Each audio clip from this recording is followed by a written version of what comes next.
Bangladeshi students community in China তাদের ফেসবুকে একটা পোস্ট নজর কাড়ল।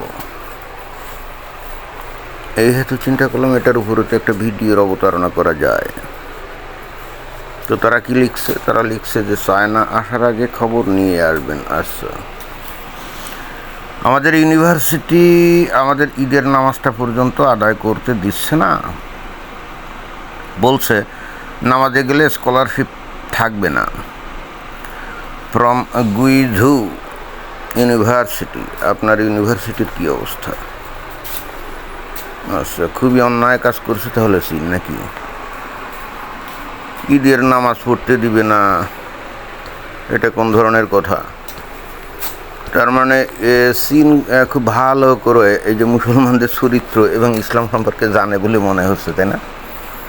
যে মুসলমানদেরকে একটু যদি স্বাধীনতা দেওয়া হয় তাহলে তারা আস্তে আস্তে পরজীবীর মতো তারা বৃদ্ধি পেতে থাকবে এবং পুরো সমাজটাকে এলোমেলো করে দিবে। আচ্ছা, মুসলমানদের একটা টার্গেট থাকে, সেটা হলো কি, যে এরা যে কোনো দেশেই যাবে, গিয়ে ওই দেশের আচার আচরণগুলো তারা মানবে না এবং ওই দেশের কালচারাল বিষয়গুলোকে তারা মানবে তো নাই, উল্টে সেগুলোকে ঘৃণা করবে এবং একটা পর্যায়ে চেষ্টা করবে যতদূর সম্ভব আস্তে আস্তে ধীরে ধীরে ওদের ওই জায়গার যে সমাজ সংস্কৃতি এগুলোকে বাতিল করে দিয়ে তাদের ইসলামী সংস্কৃতি ইসলামী জীবন সেখানে চালু করার চেষ্টা করবে। প্রত্যেকটা মুসলমান কিন্তু সচেতনভাবে অথবা অবচেতনভাবে এই কাজটা করে। পশ্চিমা দেশে তো আমরা সেটা দেখি এবং পশ্চিমা দেশে তো গণতান্ত্রিক অধিকার আছে, উদারতা আছে এবং এই কাজটা এইখানে খুব ভালো করে তারা করতে পারে। যদি ইদানিংকালে এই দেশের লোকজনও আস্তে আস্তে বুঝে যাচ্ছে যে মুসলমানদের আসলে টার্গেটটা কী এবং তাদের আসলে আচরণটা কীরকম। আসলে চায়নার যে রীতিনীতি সমাজ ব্যবস্থা এইটাও কিন্তু ইসলামী স্টাইলের। সেটা কীরকম? ইসলামে যেমন গণতন্ত্র হারাম, তাই না? উদারতা হারাম, বাক স্বাধীনতা হারাম, এগুলো তো হারাম। তো এবং এরা করতেও দেয় না। এরা মানে আপনাকে গণতান্ত্রিক চর্চা আপনাকে করতে দেয় না, আপনাকে বাক স্বাধীনতা ভোগও করতে দেয় না এবং কি হিউম্যান রাইটস নয় সেগুলো পরোয়া করে না। ওই ইসলামী স্টাইলে, অর্থাৎ ইসলামে যেটুক হিউম্যান রাইটস দেওয়া আছে শুধুমাত্র যে মুসলমানদের জন্যে, অমুসলিমদের জন্য তো কোনো হিউম্যান রাইটস নাই। এবং সেখানে বলাও আছে, ওই যে সূরা তাওবার 29 নম্বর আয়াতে বলা আছে না, যুদ্ধ করো ইহুদি এবং খ্রিস্টানের বিরুদ্ধে যতক্ষণ পর্যন্ত না তারা ইসলাম গ্রহণ করে অথবা তারা করজোড়ে জিজিয়া প্রদান না করে। তো করজোড়ে জিজিয়া প্রদান না, মানে করজোড়ে কাউকে যদি আপনি কোনো দেশের নাগরিককে যদি আপনি করজোড়ে জিজিয়া করের কথা বলেন তাহলে এটা তো হলো কি থার্ড ক্লাস নাগরিকের মতো, তাই না? তার মানে একটা মুসলিম সমাজে যখন অমুসলিমরা বসবাস করবে তখন তাদের কিন্তু মুসলমানদের মতো সমান অধিকার মর্যাদা এগুলো থাকবে না। এবং এই করজোড়ে জিজিয়া দিতে হবে কি কারণে? যাতে করে তারা মুসলমানদের হাত থেকে নিজেদের জীবন বাঁচাতে পারে, অর্থাৎ এটা জীবন রক্ষাকারী একটা ট্যাক্স। তাহলে অনেকে বলতে পারে এটা তো এক ধরনের সাদাবাজি। যাই হোক, ইসলাম যেহেতু অন্য মানুষের কোনো মানে মর্যাদা দেয় না বা অন্যের অধিকার, গণতান্ত্রিক অধিকার, অন্যের যে রাইটস এগুলোকে পাত্তা দেয় না, চীনে তো ওই একই রকম সিস্টেম। চীনের যে কমিউনিজম চালু আছে সেখানেও ওই ধরনের গণতান্ত্রিক অধিকার নাই, বাক স্বাধীনতা এগুলো নাই। তবে হ্যাঁ, চীনে আবারও যে তারা শিল্পায়নের মাধ্যমে তাদের দেশের জীবনযাত্রা তো অনেক উন্নত করে ফেলছে, তাই না? তো মানুষের জীবনের মৌলিক যে চাহিদাগুলো এইগুলো কিন্তু আবার তারা নিশ্চিত করছে, যে কারণে বস্তুত চীনের লোকজন মনে হয় যে মৌলিক চাহিদা অর্থাৎ খাদ্য, বাসস্থান, চিকিৎসা, পড়াশুনো ইত্যাদি যে মৌলিক চাহিদাগুলো একজনের, এগুলো চীনের লোকজন যখন পেয়ে গেছে তখন আর ওই চিন্তা করে গণতন্ত্র অথবা বাক স্বাধীনতা এগুলো দিয়ে হবেটা কি। তো এদিক দিয়ে হিসাব করলে চীনের যে সিস্টেম আর ইসলামের সিস্টেম কিন্তু একই রকম। তো ইসলামকে প্রতিহত করতে গেলে আপনি গণতন্ত্র, ধর্মনিরপেক্ষতা আর ওই মানে উদারতা দিয়ে আপনি ইসলামের মোকাবেলা আপনি করতে পারবেন না। ইসলামকে মোকাবেলা করতে গেলে ইসলাম যে রীতিনীতি অনুসরণ করে আপনাকে ঠিক হুবহু সেই রীতিনীতি দিয়েই তাকে প্রতিহত করতে হবে। যেমন উদাহরণস্বরূপ, এই যে ভারতে হোলি খেলা নিয়ে ওই যে একটা ছেলেকে পিটিয়ে মারলো না, একটা ছোট বাচ্চা মেয়ে কী করছে, ভুলবশত রং ভর্তি একটা বেলুন ফেলছে, সেটা এক বোরখাওয়ালি মুমিনা নারীর গায়ে গিয়ে পড়ছে। তো ওই মেয়েটার যে চাচা, সে এসে ওই মহিলার কাছে ক্ষমা টমা চেয়েছে, এটা ভুল হয়ে গেছে, এটা তো ইচ্ছাকৃতভাবে দেয়নি। কিন্তু ইসলামে তো সহিষ্ণুতা শিখায় না, এবং ইসলামে অন্য ধর্মীয় সংস্কৃতিকে ভয়ঙ্কর ঘৃণা করতে বলা হয়েছে, তাই না?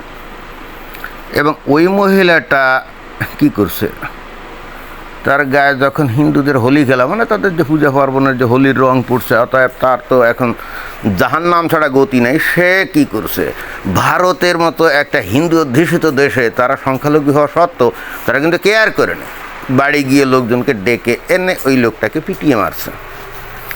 আচ্ছা, এখন সিভিলাইজড সিস্টেম যেটা ভারতে চালু আছে, মানে গণতান্ত্রিক সিস্টেম, একটা লোককে পিটায় মারছে, ভালো কথা, তাহলে এটার প্রত্যুত্তর কী হতে পারে?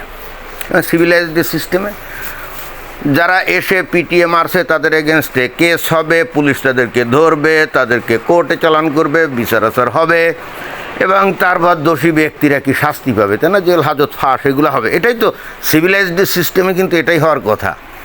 কিন্তু মুসলমানরা খুব ভালো করেই জানে যে এই সিভিলাইজড সিস্টেমের এই গণতান্ত্রিক অধিকার, মানবিক অধিকার ইত্যাদি ইত্যাদি এগুলোকে ব্যবহার করে এই খুব ইজিলি এক্সপ্লয়েট করা যায়। অর্থাৎ এখানে কত তার 30-35 জন এসে মব সৃষ্টি করে ওই লোকটাকে মারছে না, ওরা কিন্তু ভালো করেই জানে, মুসলমানরা কিন্তু ভালো করেই জানে যে যখন মব তৈরি করে কোনো একজনকে হত্যা করা হয়, তখন ওই কেসের আসামি ধরবে পুলিশ ঠিকই, কিন্তু কোর্টে যখন চালান করা হবে তখন ওদের বিরুদ্ধে ওই বিষয়গুলো প্রমাণ করা খুব সুনির্দিষ্টভাবে, অমুক ব্যক্তি অমুককে হত্যা করছে, এটা সুনির্দিষ্টভাবে চিহ্নিত করে তাকে শাস্তি দেওয়া খুবই কঠিন। ফলে হচ্ছে কি, এরা একের পর এক কি জামিন পেয়ে বের হয়ে আসবে। অর্থাৎ মুসলমানরা কিন্তু অমুসলিমদের তৈরি গণতান্ত্রিক সিস্টেম, সভ্য সিস্টেমগুলোকে ব্যবহার করে, মিসইউজ করেই কিন্তু তারা তাদের যে উগ্র মানসিকতার বহিঃপ্রকাশ সেটা ঘটাতে পারে, এবং তারা তাদের লক্ষ্য এবং উদ্দেশ্য তারা পূরণ করতে পারে। এবং এক্ষেত্রে তাদের একটা কালেকটিভ একটা বিষয় আছে, সেটা হলো যে এই কেসে যদি ওই কোর্ট কাছারি করা হতো, তাহলে দেখা যেত যে এদের পক্ষে বড় বড় সমস্ত উকিল টুকিল নিয়োগ করে কিভাবে আইনের ফাঁক ফোঁক করে এদেরকে বের করা যায়, এই জন্য এদের কিন্তু টাকার অভাব হতো না, এগুলো কিন্তু দেশ বিদেশ থেকে তারা ব্যাপক ফান্ড পেত। এখন হিন্দুরা কিন্তু দিন দিন এগুলো দেখছে যে ঘটনা তো এরকম হয়, অতীতেও এই একই কর্মকাণ্ড করে একইভাবে তারা ছাড়া পেয়ে গেছে। ফলে হচ্ছে কি, এইবার দিল্লির হিন্দুরা গেছে খেপে, তারা বলছে এইভাবে তো হতে পারে না। মুসলমানরা যে ভাষা বোঝে বা যে ভাষায় তারা কথা বলে, তাদের সাথে ঠিক সেই একই ভাষা কথা বলতে হবে, এবং তা যদি না হয় তাহলে পড়ে পড়ে মার খেতে হবে। ফলে হচ্ছে কি, ওই দেখলাম যে এখন হিন্দুরা সেখানে ওই ঈদের দিন তারা হোলি খেলছে, ঈদ করতে দিবে না, এবং রীতিমতো ওই যে মুসলমানদের মসজিদের মধ্যে নাকি হোলি খেলছে, বলছে আমরা ঈদ করতে দেবো না। এবং ওই যাদেরকে পুলিশ ধরছে তাদের একজনকে দেখলাম যে ওই পুলিশের কাছ থেকে ছিনিয়ে এনে পিটিয়ে তাকেও হত্যা করছে, আর একজন না দুইজন কে না কী করেছে, পুলিশ এনকাউন্টার করছে। এবং ওই জায়গার লোকজন, মানে হিন্দু জনগোষ্ঠী একত্রিত হয়ে এখন দাবি করছে যারা যারা জড়িত ছিল সবাইকে এনকাউন্টার করতে হবে। এই বিষয়টা কেন আসছে? কারণ এই ভাষাটাই মুসলমানরা বুঝে। আপনি ওদের সাথে সিভিলাইজড ভাষা দিয়ে কথা বললে ওটাকে ওরা দুর্বলতা মনে করে। তারপরে যেমন ধরেন যে এই অস্ট্রেলিয়াতে, তাই না, এই যে প্রধানমন্ত্রী গেছিলো কোন জায়গায়, অস্ট্রেলিয়ার একটা মসজিদে, তো সেখানে মুসলমানরা তাকে অপমান অপদস্থ করছে না, তারা তো হামাসপন্থী। এবং দেখেন যে হামাসপন্থী হয়ে অস্ট্রেলিয়ার মতো একটা দেশে তারা প্রধানমন্ত্রীকে বেইজ্জতি করতে পারলো কেন? কারণ তারা জানে যে এই বেইজ্জতি করলে এই প্রধানমন্ত্রী তারা নিজস্ব যে গণতান্ত্রিক সিস্টেম তৈরি করছে সেখানে মুসলমানদেরকে তারা কিছুই করতে পারবে না। এদের বিরুদ্ধে কোনো কেস কারবার হলে ওই যারা নাকি সিভিল সিস্টেম তৈরি করছে, অর্থাৎ ওই অস্ট্রেলিয়ান উকিলরাই দেখা যাবে এদের মুক্তির জন্যে বা এদের যে দোষ করছে এটা মুক্ত করার জন্য, তারাই দেখা যাবে যে মুসলমানের পক্ষে এসে লড়াই করবে। এবং এই সিভিল সোসাইটির এই লোকজন বা সিভিলাইজড সিস্টেমের এই লোকজন মনে করবে যে এভাবে হয়তো বা আস্তে আস্তে মুসলমানরা কী হবে, মানুষ হবে। কিন্তু আসলে তো সেটা হয় না, কারণ মুসলমানরা যে বললাম না, অবচেতনভাবে বা সচেতনভাবে তারা তো ওই যে অস্ট্রেলিয়া তাদেরকে যে আশ্রয় প্রশ্রয় দিয়েছে, এই জন্যে তারা যে খুব অস্ট্রেলিয়ার প্রতি কৃতজ্ঞ, বিষয়টা আসলে তা না।